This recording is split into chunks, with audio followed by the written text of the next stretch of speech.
Good morning, good morning, good morning সবাইকে good morning জানিয়ে আজকের একটা নতুন ব্লগ শুরু করছি। আশা করি তোমরা সবাই খুব ভালো আছো। আমিও ভালো আছি। 2 দিন 3 দিন মতন একটু জ্বর জ্বর ছিল, মানে এই ঠান্ডাটা একটু বেশি পড়েছে আর জ্বর জ্বর হয়েছিল সেই জন্যে। যাই হোক, সব কিছু কাটিয়ে আবার ভালোভাবেই চলছে। আর এখন সোনার জন্য হরলিক্স করে দিচ্ছি। আমাদের চাটা খাওয়া কমপ্লিট, সোনাকে হরলিক্স দিয়ে বসিয়ে দেবো, দিয়ে নিজের কাজকর্ম শুরু করব। তো চলো শুরু করেও দিলাম।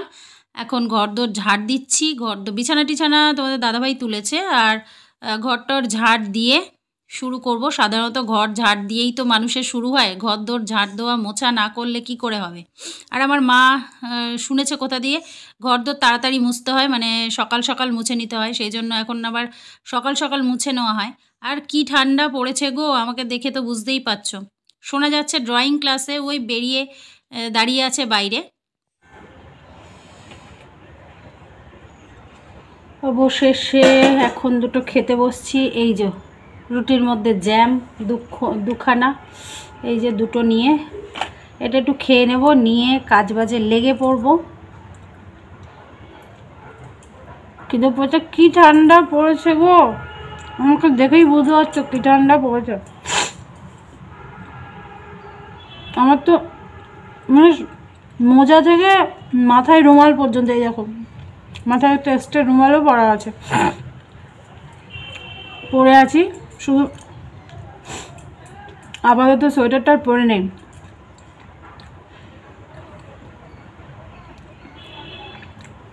এত ঠান্ডা সহ্য করা যাচ্ছে না। আর আমাদের ঘরের মধ্যে বোধহয় বেশি ঠান্ডা, কেন বলো তো, এই যে চারপাশে এত গাছপালা না, সেই জন্যে। খিদেও পেয়েছে ব্যাপক জোরে। ছেলে ম্যাগি খেয়ে গেল, ড্রয়িং ক্লাস ওর বাবা নিয়ে গেল, আসার সময় বাজার করে আনবে। আর মাও বেরিয়ে গেল মাসির বাড়ি, মাও ম্যাগি খেয়ে গেল। এই রুটি দুটো রাত্রের ছিল, বাবার কিছু খায়নি বলে আমি খেয়ে নেবো ওখানে বাইরে, তুমি দুটো রুটি আছে একটু খাও। জ্যামটা মাখিয়ে দিয়ে গেছে ও বাবাই, তাই খাচ্ছি, খেয়ে নি। তোমাদের ওদিকে কেমন ঠান্ডা পড়েছে বলবে কিন্তু, হ্যাঁ, ব্যাপক ঠান্ডা ব্যাপক। দুটো রুটি খেয়ে চলে এলাম রান্নাঘরে। রান্নাঘরটা সকাল সকাল উঠে মা নেতা টাতা দিয়ে রেখেছিল, ওটা আর আমার করতে হলো না, নেতা টাতা দিয়ে সে বেচারি চলে গেছে। আর আমি এখন এই যে উনুনে রান্না করব, কালি পড়বে না, সেই জন্য ছাইমাটি হাঁড়ি কড়া এসবের তলায় ভালো করে মাখিয়ে নিচ্ছি, নিয়ে একেবারে সবজি টবজিগুলো এখানেই এনে রেখেছি। এরপরে এসব মাখি টাখি নিয়ে এগুলো শুকাতে থাকবে, আর আমি কাটাকুটি করব। আর কাটাকুটি করতেও বসে গেছি, দেখতেই পাচ্ছ। তোমাদের দাদাভাই বললো ঘরে আর বসতে হবে না কাটাকুটি করতে, ঘরে ভীষণ ঠান্ডা, তুমি ওই রান্নাঘরের সামনেটায় বসে বসে গুছিয়ে নিয়ে যাও। আর আমিও কিছু গুছিয়ে দিয়ে আসছি, ও খানিকটা গুছিয়ে দিয়ে গেল আমাকে আর কি। আমি এখানে বসেই কাটাকুটি করছি, কারণ এখানটা একটু রোদ আসছে, বুঝলে, রোদ আসলে আমার আবার সকাল সকাল না একটু ঠান্ডার প্রবলেম, তো ঠান্ডা লাগে ভীষণ, মানে সর্দির প্রবলেম হয়, সেই জন্য একটু রোদে বেশিক্ষণ থাকলে ভালো হয়ে যায়। চলো স্নান টান করে একেবারে তোমাদের সামনে আসছি।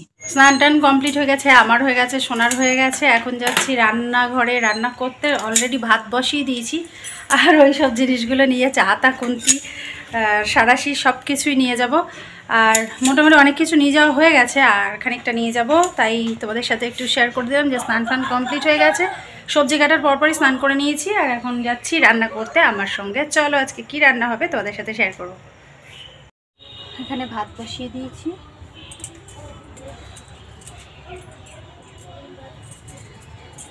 ভাত হচ্ছে এখানে। আর আজকে কি রান্না হবে দেখো, এখানে আছে মশলা বাটা, মানে আদা রসুন পেস্ট করা। আর এটা দেখো, এটা হচ্ছে টমেটো পেস্ট, মানে চাটনি হবে টমেটো পেস্ট। আর এখানে আছে পেঁয়াজ কাটা, পেঁয়াজ কুচি করা, এখানে আলু কাটা আছে, কেটে সব কিছু ধুয়ে গোছানো। আর আছে দুটো হাত দিলে আর ধুতে পারবো না, এখানে আছে মাংস, অল্প করে মাংস নিয়ে আসছে, সেটা রান্না হবে। আর হবে টমেটো চাটনি। এই হলো রান্না। তো আমি রান্না করি, আর সঙ্গে থাকো।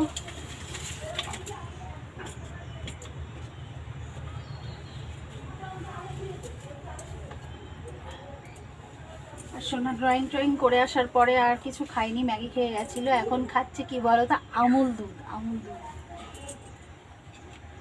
আমুল দুধের প্যাকেট ছিল, আবার দেখাতে যাচ্ছে।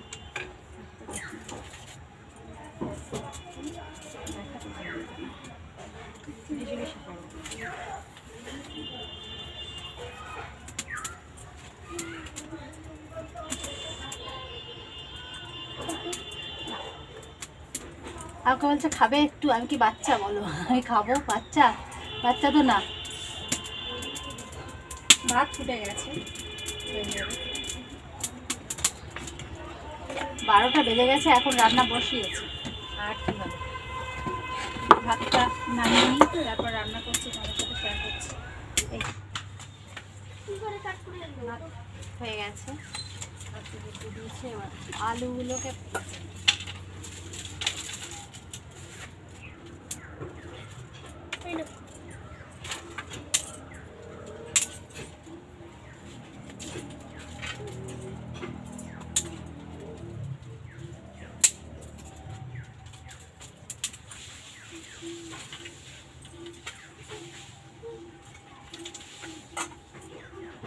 আরে কাঠিকুটির মতন ওরকম দেয় না ওখানে, হ্যাঁ ওরকম ভাবে দেয় না, এগুলো ভেঙে নিতে হবে না।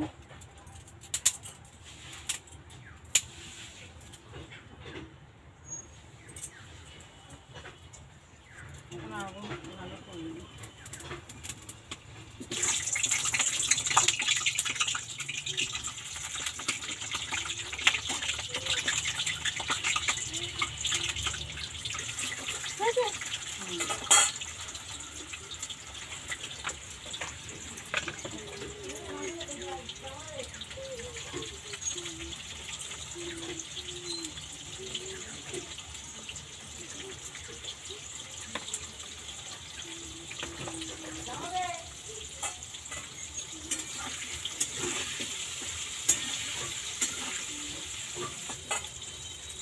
শীতকালে উনুনে রান্না করতে খুব ভালো লাগে, তার মধ্যে এখানটায় হালকা হালকা রোদ্দুর আসছে তো আরও বেশি ভালো লাগছে।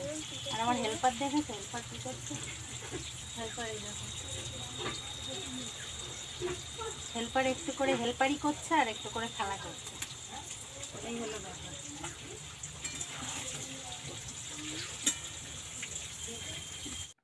এখন গরম তেলের মধ্যে মাংসটা দিয়ে দিলাম। আজকের মাংসর রেসিপিটা তোমাদের সাথে শেয়ার করতে চাই, কারণ এটা ফেসবুক থেকে আমার শেখা ধাবা স্টাইল চিকেন রেসিপি, আর এটা দারুণ টেস্ট হয়।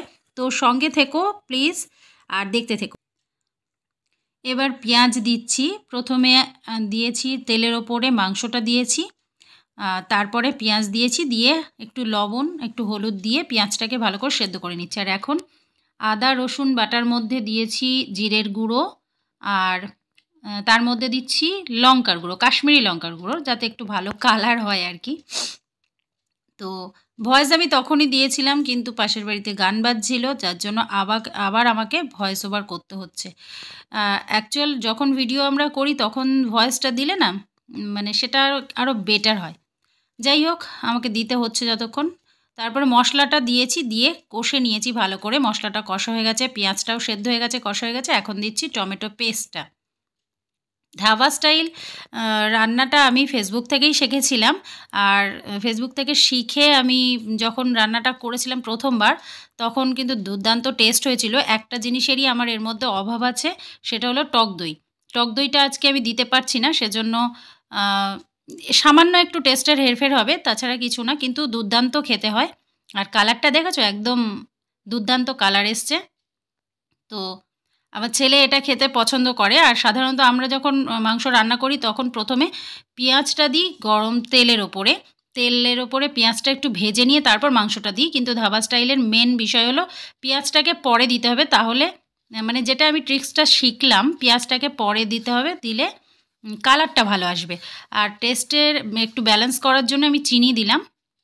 আর যেহেতু আলুগুলো বড় বড় করে কাটা, সেই জন্য মোটামুটি মাংসটা প্রায় কষা হয়ে গেছে, তখন আমি আলুটাও দিয়ে দিচ্ছি, দিয়ে ভালো করে কষে নেবো, নাহলে আলুটা আবার সেদ্ধ হবে না। সেই জন্য আলুটা আমি দিয়ে নিলাম, দিয়ে ভালো করে কষে নিলাম। তো মোটামুটি আমার কষা কমপ্লিট। এবার জলটা দেবো অল্প, কারণ ঝোল আমার হবে না, ঝোল বেশি হবে না, ঝোল ঝোল করবো না, একটু মাখা মাখা করবো, তাই জন্য।